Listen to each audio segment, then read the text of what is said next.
অনুপ্রবেশকারী, কোন লুটেরা, কোন দুর্বৃত্তের স্থান বিএনপিতে হবে না, হবে না, হবে না। আমরা সেই নির্দেশ অক্ষরে অক্ষরে পালন করব।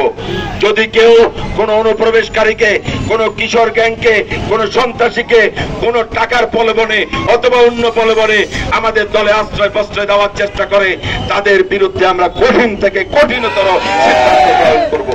সবাইকে আজকে যে প্রেক্ষাপট, কতক্ষণ হিন্দু সাম্প্রদায়িক দাঙ্গা সৃষ্টি করার চেষ্টা করা হচ্ছে, সাম্প্রদায়িক উস্কানি দেওয়ার চেষ্টা করা হচ্ছে, কখনো কখনো পাড়ায় মহল্লায় সাধারণ মানুষের উপর হামলা করে পরিকল্পিতভাবে একটা অরাজক পরিস্থিতি তৈরি করার চেষ্টা করা হচ্ছে। আমরা পরিষ্কার ভাষায় বলতে চাই, আজকে কোন লুটেরা, কোন সন্ত্রাসী আমাদের ভাইয়ের রক্তের দাগ এখনো শুকায় নাই। এই মাটিতে আমার ভাইয়ের রক্তের গন্ধ আমাদের নাকে আছে এখনো। সুতরাং এই রক্তের সাথে বেইমানি আমরা করব না। কোন উদ্ভুত কেউ যদি মনে করেন এখন কচ্ছপের মতো কল্লা বাইর করে দিয়ে আবার ষড়যন্ত্র করবেন, সন্ত্রাসী করবেন, সেই কল্লা আমরা ভেঙে দেব।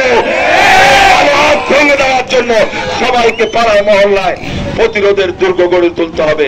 কিন্তু লক্ষ্য রাখতে হবে আপনাদের ভিতরে কোন অনুপ্রবেশকারী ঘটিয়ে এটাকে ভিন্ন খাতে প্রবাহিত করে যেন কোনো বিশৃঙ্খলা করতে না পারে।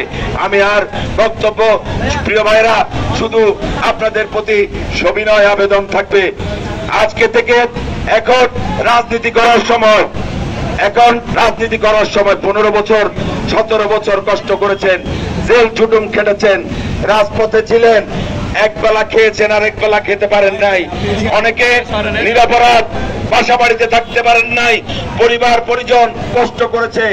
আজকে আপনাদের সময় এসেছে সবগুলোর, এই যে আমাদের শ্রম ঘাম, এগুলোর ফসল ঘরে তোলার। সুতরাং এই সময়ে আমাদের যে দায়িত্ব,